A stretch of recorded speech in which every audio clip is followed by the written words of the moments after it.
Bom dia, meus amigos. Mais uma vez estamos aqui para mais um Evangelho segundo o Espiritismo. Neste dia tão especial, Dia das Mulheres. A mulher que é o símbolo da vida, que dá a vida. Que Jesus abençoe a todas elas, a todas nós. Obrigada, Senhor, por tudo. Que este dia seja um dia de paz, de muita tranquilidade. Meus amigos, a mensagem do livro Otimismo Todo Dia de Lorival Lopes é a de número 121, que diz o seguinte: esperança, concórdia e calma são as palavras de ordem para este dia. Obedeça a ordem de comando destas palavras, que são as virtudes e o clamor dos valores que fazem uma paz sem limites, uma vida de verdade e sem fronteiras. Não se ponha a contemplar desacertos e insucessos. Coloque no lugar das ideias depressoras as de levantamento, ânimo, esperança e alegria. A felicidade precisa ser procurada, querida, desejada, intensificada. Ame ao próximo, aprecie o que é bom, silencie a voz de crítica, tristeza e maldade. Siga o cântico da natureza, a simplicidade da vida e o pulsar do amor. Você é mais do que pensa ser. O capítulo de hoje do Evangelho segundo o Espiritismo é o 16. Não se pode servir a Deus e a Mamon.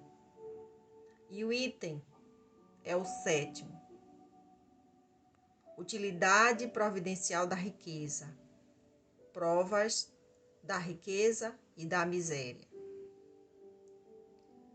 Não podemos interpretar as palavras de Jesus ao pé da letra.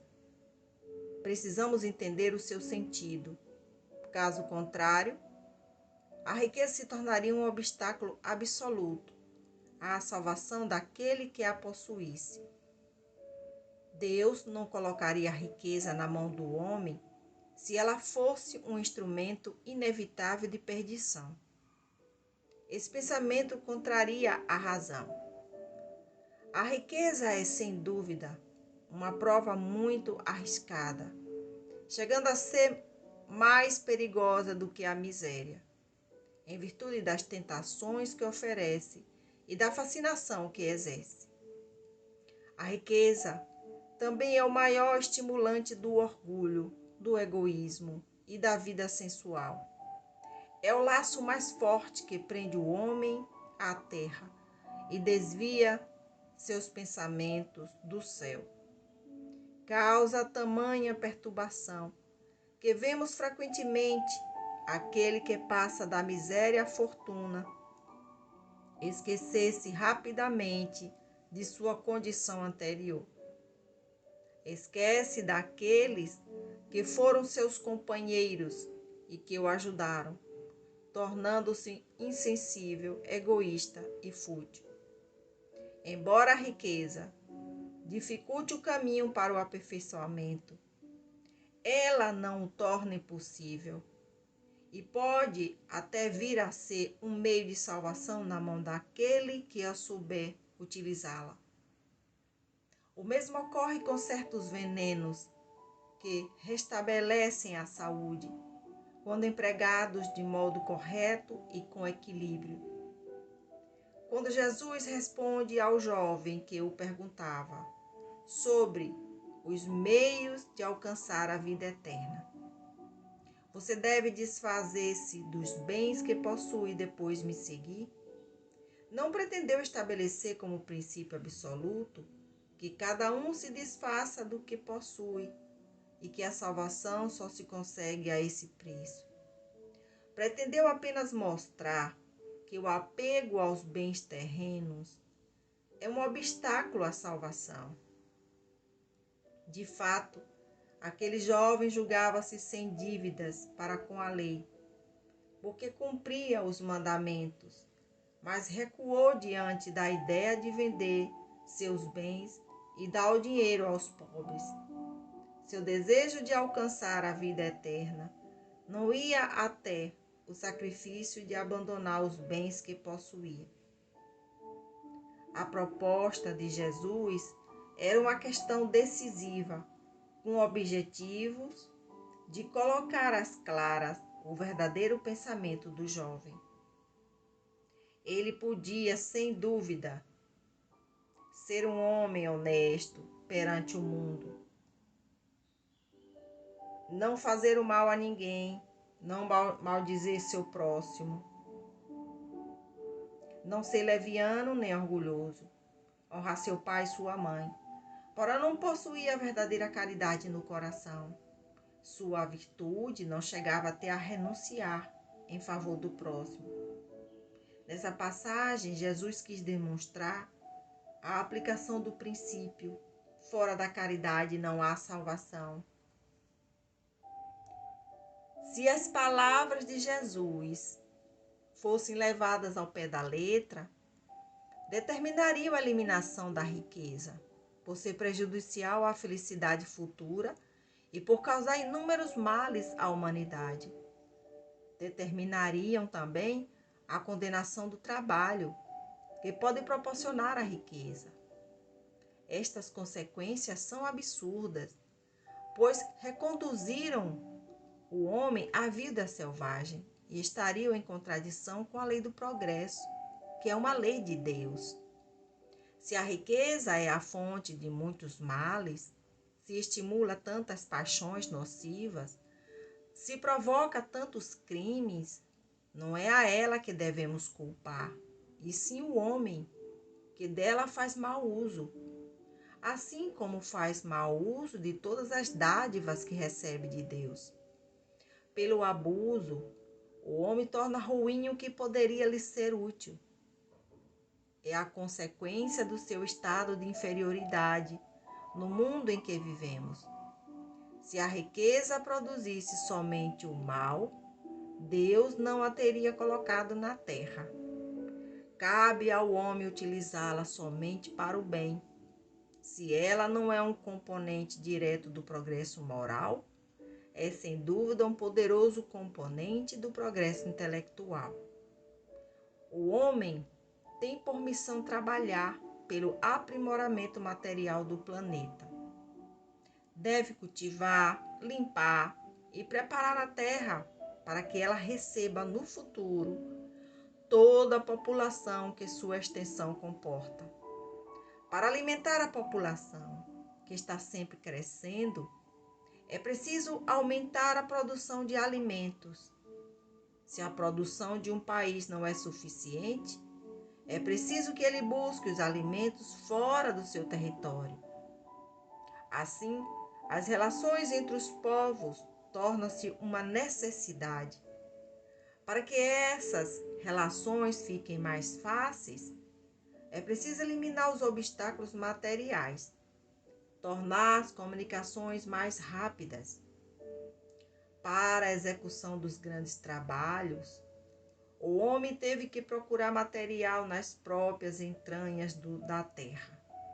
Procurou na ciência os meios para que fossem executados com mais segurança e rapidez.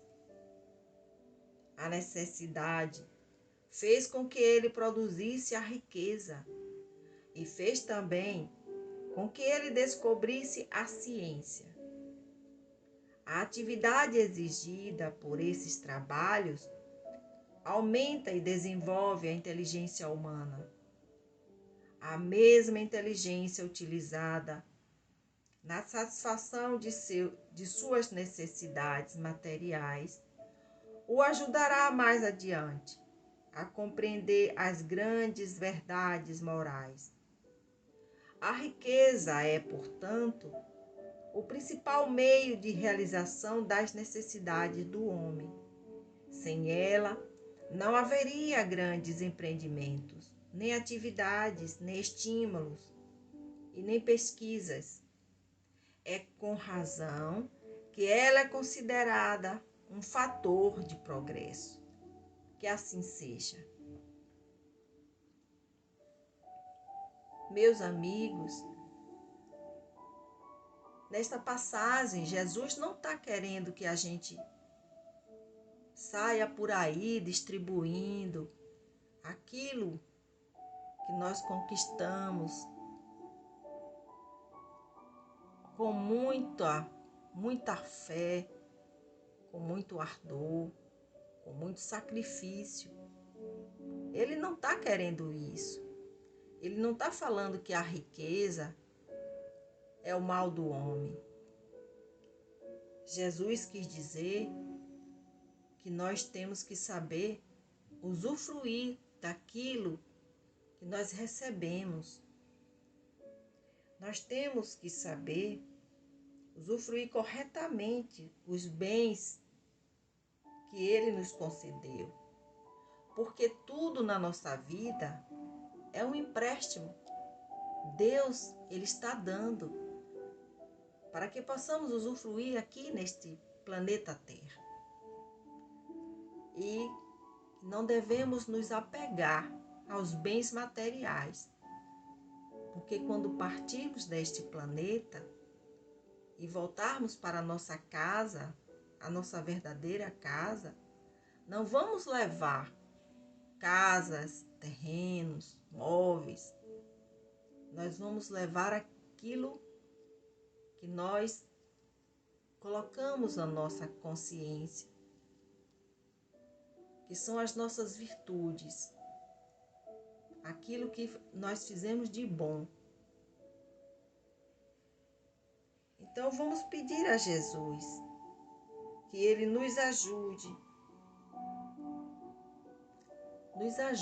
a viver de maneira correta, ajudando da maneira que podemos aqueles que atravessam o nosso caminho, e que Jesus possa nos dar o que precisamos. Amado Mestre, tem misericórdia de cada um de nós. Agradecemos por este dia de hoje. Que seja um dia tranquilo, mas que esteja sob o seu controle. Que tudo aconteça segundo a sua vontade. Que o Senhor nos dê mais fé, mais resignação, força e coragem para atravessarmos, Senhor, junto contigo, segurando a tua mão, todos os problemas que virão. Meus amigos, como hoje é dia 8 de março de 2022, é dia da mulher, essa mulher que é abençoada por Deus. A mensagem de reflexão vai para todas as mulheres. Mulher é grandeza, é distinção. Mulher é ímpar, é sedução. Ser mulher é fazer parte de uma história de luta e de conquista. Uma rica história em personagens que gritam a verdade do íntimo de cada um de nós. Não há mulher maior do que qualquer uma, tal como não existe algum ser maior que qualquer mulher.